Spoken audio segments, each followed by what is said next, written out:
At the beginning of the story, we are shown a man named Sean who had a YouTube channel. He used to do all kinds of dangerous work, as people used to call it. In his live video, either in the river or in the snow-covered areas, he was seen doing dangerous work. It clearly means that what he used to do to show all this, and because of these dangerous works, he was very famous. Once his fans, who love him, challenge him to go and run away from the police, he does the same. But the police caught him. After this, we are shown Sean in his live video, who was telling his fans that I am able to meet you after 6 months. It meant that YouTube had blocked his channel for 6 months. That too because of his stupidity and dangerous works. Today, again, his channel was fixed. So now he was coming live and telling his fans that he had done all kinds of dangerous work. But there is one thing that he has not done till now. He says that I have not faced any ghosts till now, because I am very scared of ghosts. But now I want to end this fear of mine. I will go to a place where I will face ghosts. He tells his fans about his new website,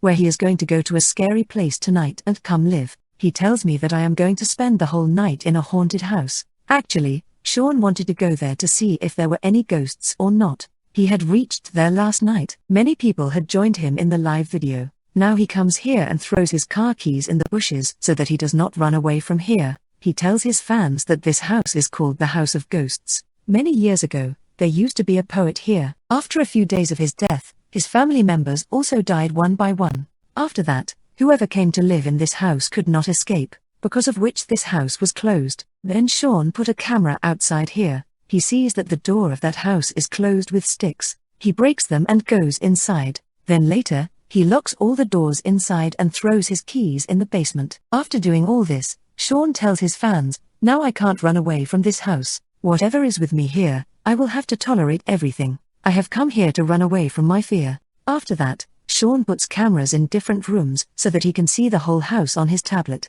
Then he talks to his fans. He tells them that, according to people's rumors, the souls of the dead people live here, but I have not found anyone yet. He goes ahead and shows his fans a picture of a man in his live video. He says that he also used to live in this house. People say that he used to see the soul of the poet who used to live in this house. She used to come into his dreams and recite poetry to him. He goes to the children's room. Then he shows a video of a little girl and tells everyone that this girl used to live in this room. And he also had to say that ghosts live here. Then he shows a bathtub in the bathroom. Sean tells him that here the same poet cut her hand and gave her life. Then, in his live video, he shows a video of those who were talking to him. He says that he also saw ghosts here. Actually, Sean was showing all this in his video so that the interest of the viewers remained. Now when he goes to the other room, he sees a closet there. When he opens it, he finds a wooden board inside with a strange mark on it. Looking at that mark, he felt that because of it, there was a shadow of ghosts in the house. He broke this board. Now Sean goes to a room where there are no ghosts. There was no news about this place that there was a ghost here. So Sean decides to spend the night in this room, which he calls a safe room. After that, when he goes to the children's room, he finds a strange doll there. Suddenly, someone's voice started coming from there. Sean left the doll there and ran back to the room. Sean comes back and sees a video of a ghost. He clearly sees a ghost there. This time he takes out some things like water that drives away ghosts and many other things that will help him fight ghosts. Now Sean throws that water on himself, takes the water, and goes out so that he can throw the water on the ghost. But when he hears the voice again, he runs back to his room and puts a table in front of the door so that whatever it is, he cannot come inside. But there was no ghost there. There was a girl standing there. She says her name is Chrissy. She says, "Sean, I am a big fan of yours. I like you very much." When he looks at the person in front of him, he becomes very happy. When he saw Chrissy, he asked Chrissy, "How did you come inside?" "I had closed all the doors from inside." To which Chrissy replies that she came in through a window. Sean says to Chrissy, "But now you go away from here. My fans want me to be alone in this house." Chrissy says, "Let's do one thing. You tell your fans to vote. If they vote for me to go, then I will definitely go from here." Sean does the same, but the fans who were watching him vote for Chrissy to stay here. Sean sees all this and puts a camera on his head so that he can also be included in his live video. When they go up, they see a small, deserted road. When they go inside, they see a chest. When they open it, they find a book by the same poet. There was also a small box in the house that was completely closed. It could only be opened with a key. After that, they came back to their room. Now Sean takes out a spin boat from his bag, which is called a spirit boat when it spins, meaning now he has to call the spirits. Now Sean takes out his spirit boat and tries to talk to the spirits by meeting Chrissy, but nothing happens when you read those mantras. Now Chrissy tells him a mantra and says that we can read it and talk to the spirits.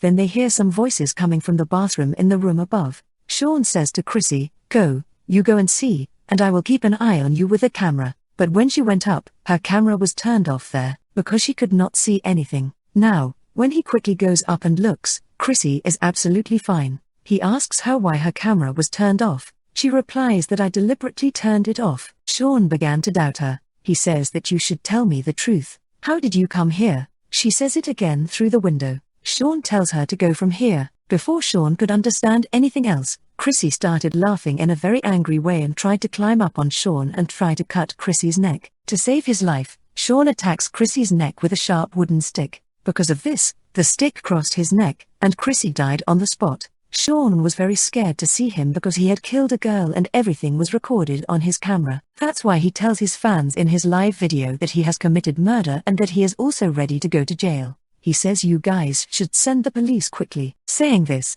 he goes to see Chrissy's dead body again, but there was no dead body there. Seeing this, he was even more scared. Then he sees the soul in his room and tells his fans, "What should I do now?" Then a child sends a video and says, "I think you broke the wooden board on which the mark was made. I think it was to stop the evil souls, but you broke it. That's why the souls have come back." Then Chrissy grabs Sean's neck. Sean somehow gets rid of him and goes back to the basement so that he can take the keys to the house, which he had thrown away. But he finds some other key there, which was in the same small box that he had found in the trunk. Now when he opens the box, there is a picture of a girl in it, which is of the same dead poet, but she looks exactly like Chrissy. Seeing that picture, Sean understood that Chrissy was not a girl who had been with him until now. Then he goes back to the room where the same soul was trying to attack Sean. Sean somehow gets rid of him and talks to his fans. He asks again what he should do now. Then he gets a video again. This time it was a girl. She says, "I think the mantra that Chrissy told you to read means that you are ready to give your soul." Knowing this, Sean was very scared. Meanwhile, a soul goes between Sean's legs. Seeing this, Sean jumps out of the window out of fear. But because of this, his leg was injured, on which he now applies medicine and ties a tape. When he goes a little further, he meets a police officer who sees Sean's condition and tells him to sit in his car. But when Sean quietly looked out of his room, there was no one there. Then there was a soul who suddenly disappeared. Sean gets a video again, this time of an old woman. She tells him that the wooden board on which the mark was made was put in that cupboard by me when I was 15 years old. I also used to live in the same house. Now that you have broken it, it is very difficult for you to survive. The old woman says that if you sacrifice human flesh, then all the souls will be imprisoned. What happened next? She attacks Sean. To save him, he pierces the air pipe in his chest, where she had stopped. But during this time, Sean's tablet also broke. He was now very upset because of these souls. Sean decides that he will send these souls to hell. He goes to that house again. First of all, he takes the water that drives the souls away. When he went and saw it, there was a small child sitting on the bed who was very drowsy. Seeing him, Sean gets scared. After that, he again sees a demonic soul in the hall. Facing him, he became unconscious. When he comes to his senses, he sees himself near the bathtub. There, too, a demonic soul was trying to kill him, but Sean kills him with the water that drives the souls away. Then he meets the soul of the same poetic woman who was in her human form. Now he injures her and makes the same mark that was made on the wooden board that she had broken. He ties the soul to that mark and starts reciting mantras lying there, with which nothing happens. On the contrary, she attacks him. When Sean was running away from him, when he went down, he found the finger of the poetic soul with which he understood that when she was alive, she too had sacrificed her human flesh. At that time, Sean also cuts his finger and says, "Take my human flesh and leave me too." As soon as Sean says this, the soul of that poet goes back to hell. He was now at peace. Sean talks to his friend. He says, "Finally, I defeated that soul, and now I will go home." Saying this, when the poor soul turns back, he sees a lot of souls, which were all of those people who had died in the house, which meant that Sean could never go back to his house alive. So would you ever like to go to such a house? And that too, just to end your fear? Do let us know in the comment section. With the same suspense and fear, this story ends here.